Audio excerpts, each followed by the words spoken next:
Hey, what's up? So please go check out the previous parts. Essentially, the favoritism in my mom already existed and in my dad. And the devil, it's again, he rode that wave and fed it. He gave it steroids and made it now psychopathic, essentially. That's what came up against me, coupled with the fact that a whole bunch of people also abused my mom spiritually, and my dad, people who were already weak spiritually. The devil abused them further through people. Like, when you take a situation for granted, you can tell that a mother is not as loving towards her daughter as she is supposed to be, and so you just go and put spells on the mom to totally neglect her daughter, where before she was like about 20% neglectful, now you will make the mother 70% neglectful. The world is full of opportunists like that. Anyway, whatever, that's what happened with me in my case and my circumstance. Only one person in my family did a complete 180 of change, where they went from good to exceptionally evil, in a way that I could tell. But other people, it was just an extension of their existing personalities. They were already kind of untrustworthy. They already had kind of shady under the belt antics.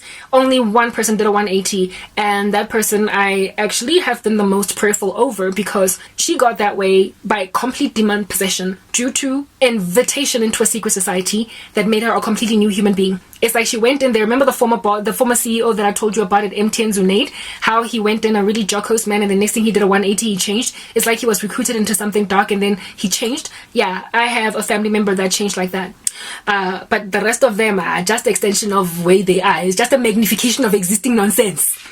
So I'm not too shocked, thank God, at the thing that they did. Anyhow, my mom was a continuation of existing nonsense, right? It was just beefed up, that thing in her, and so she ended up abusing me in like unfathomable ways because of the loss of my job. And she also participated in the mutiny against my life to lose that job, and everybody just decided to ride that wave. Now this $500 that then she gave me was because she had gotten softened up over the years. Had happened. Something had happened, and she agreed to fund my ways. But now she's approaching retirement and whatnot.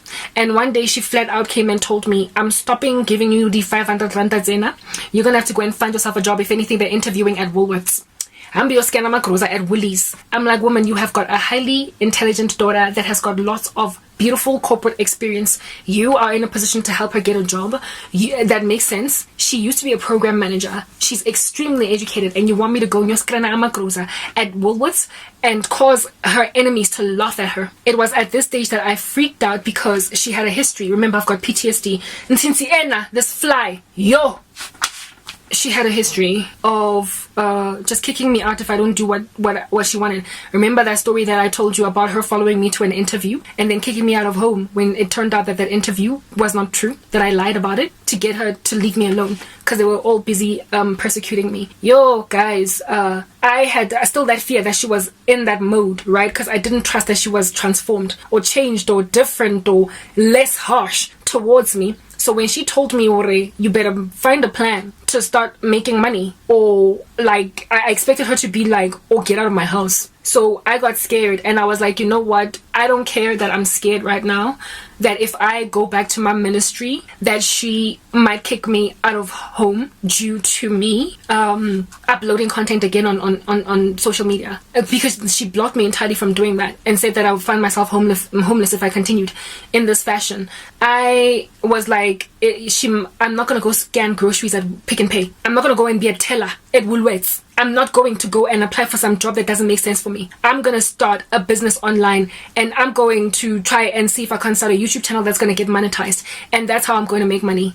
And so therefore, by the time that she retires, I will have some kind of a salary so that she's not going to be like I'm a burden on her and I need to get out. You know what I mean? So I took the risk. And I went back to my YouTube channel.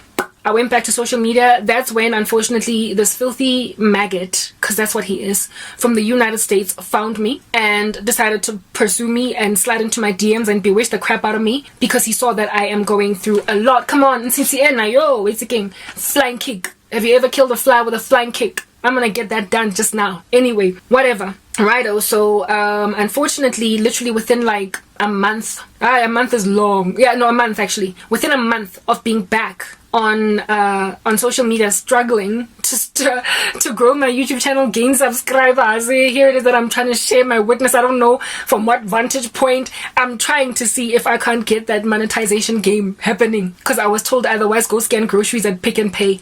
And then within a month, this American guy started sliding into my DMs and distracted me from the mission. And it was also because I was so mad, I was so angry at that time, and I was not getting anywhere. I was upset. I went back to Facebook and I was like, you are all witches. Like, this is what you did to me. Like, former friends and stuff, like all that stuff, right? And I showed them, despite being witches, this is what God has done for me. And I started sharing videos of my dance, my sensuality, and all that jazz. This guy found that because he followed me on all my handles in my YouTube description box, and he was like, he got attracted to the twerk, the perversity, and he then slapped me with love curses and what have you. And I told you that guy's story in that 34 part. Go listen to it.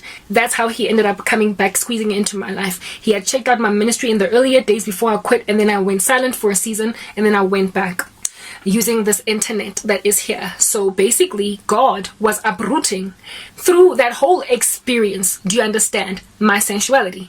He was telling me, Karabo, now's the time for you to clean up your act. I'm not going to allow you to get seen by people until you've cleaned up your ministry. You've gone through a lot, I understand, but I don't want people misinterpreting you for an immoral woman. Basically, like Hannah, you are my servant. I've chosen you for a job, and I indeed desire that you should get out of this darkness, but there are things you must uproot out of you before you will come back, because then you're going to end up some kind of a false disciple, telling people things that I have not spoken, or telling people things that I have spoken but not being easily takeable seriously. Like, I literally use that as a sentence.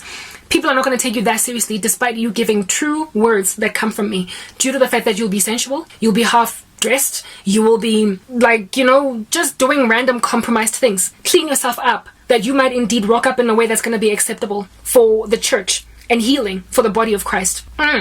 Share your witness only at that stage. Mtsanam, daughter of mine. Do it, you child of me. I go wreak havoc in your life until you do it. I will sift you I will allow Satan to sift you like wheat if you don't do it properly.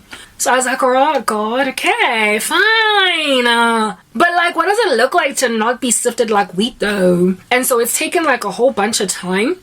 Not so much a whole bunch of time. It's been more like months, but it's felt like this past year. Ooh, it's not even a year yet. I returned to YouTube about 6 months ago. It feels like it's been 10 years, the way that I have been under so much spiritual attack. As in murder.